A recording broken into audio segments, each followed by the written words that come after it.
The only people who don't want to disclose the truth are people with something to hide.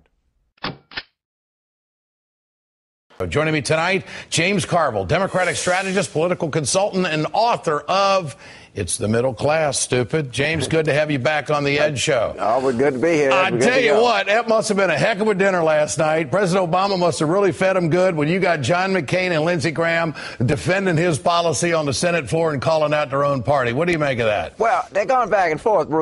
Let's remember, this is a party that vast numbers believe that the president was not born in the United States. Vast numbers think that the Earth is 5,000 years old. They didn't have dinosaurs and people occupied the Earth at the same time. Vast numbers deny climate change.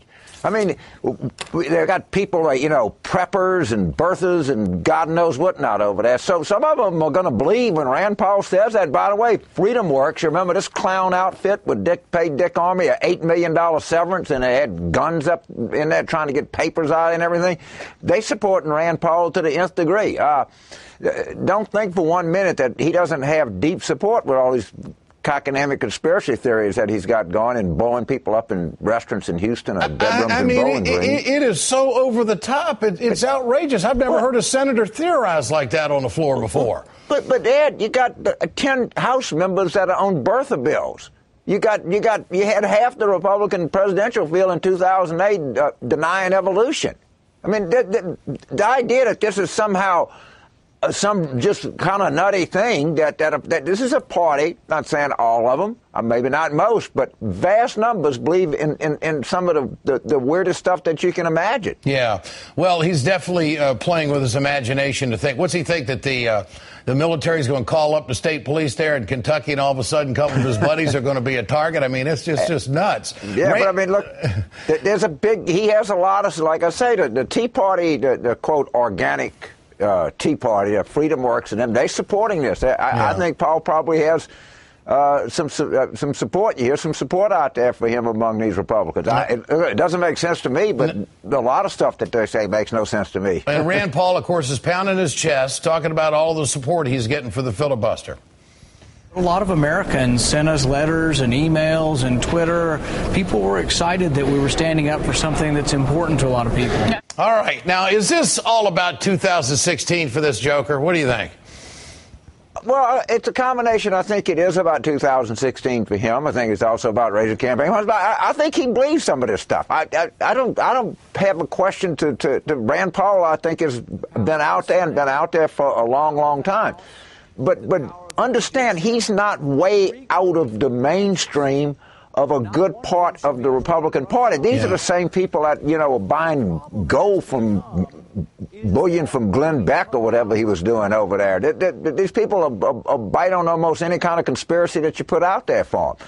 And he's getting those ducks lined up. For all I know, he may be a formidable candidate in 2016. All right. Now, what about the Senate filibuster? I mean, do you think what he did, this stunt, is going to help the Senate reconsider the rules of the filibuster? Of course, it's up to Harry Reid. I'll have commentary on that later. But, I mean, this is a moment. You got some Democratic senators over there who are pushing Harry Reid to change the rules. And lo and behold, here comes Rand Paul doing the talking filibusters, what they were talking about all along. Yeah, I think I'm not a parliamentary expert, but I think there's this filibuster where you stand up and you got to do the Jimmy Stewart thing and stand up there and talk forever. that can last only so long. But now I think the rule is that they just don't get 60 votes and threaten to filibuster, the bill goes down. I think there's going to be some sort of tweaking. And they're holding up all kinds of judicial appointments and appointments in the government. I mean, the record is just it's horrendous. It's much more than anything we've ever experienced in the past.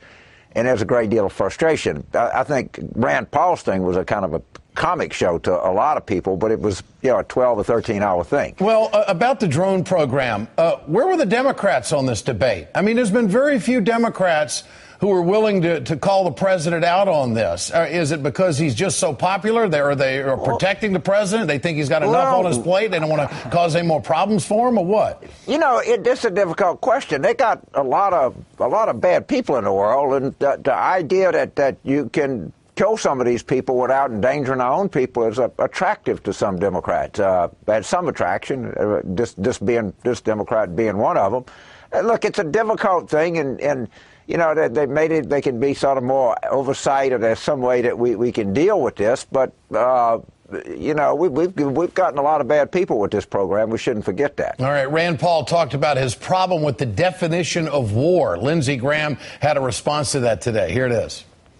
To my party, I'm a bit disappointed that you no longer apparently think we're at war. Not Senator Paul. He's a man to himself.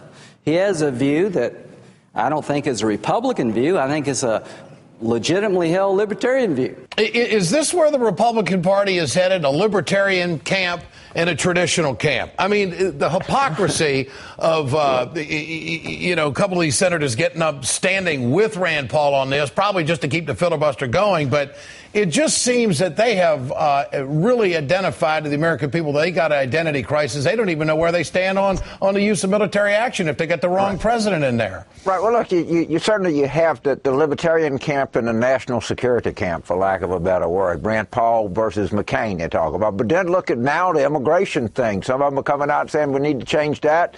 A lot of them are saying no, under no conditions can you do that. Now you have some Republicans after the election saying maybe we should consider be for gay marriage. Many of them, most of them are saying there's no way that you can be for that. I mean, there's a lot of emerging strains of this coming together, because this is a party and it's a movement that's under considerable pressure. It's been rejected again by the voters in the presidential election, and it's driving them crazy. And you're seeing a lot of stuff over there. Look, to me, I love watching this. This is almost as much fun as going to Tiger Stadium and watching LSU play a SEC game. So that means I'm enjoying it, to tell you the truth. Yeah, so that means you liked watching Jeb Bush earlier this week on immigration. There was a lot of bouncing around on that. Right, exactly. and here's the really talented. Governor Bush is the adult, and he's all tied up in a knot too. There's a lot of people tied up in a knot over there. All right, James, you come back on the Ed Show. Good to have you with us tonight. Thank you, sir. So much. They are not near Baghdad. Don't believe them. They are nowhere. This is silly. The only people who don't want to disclose the truth are people with something to hide.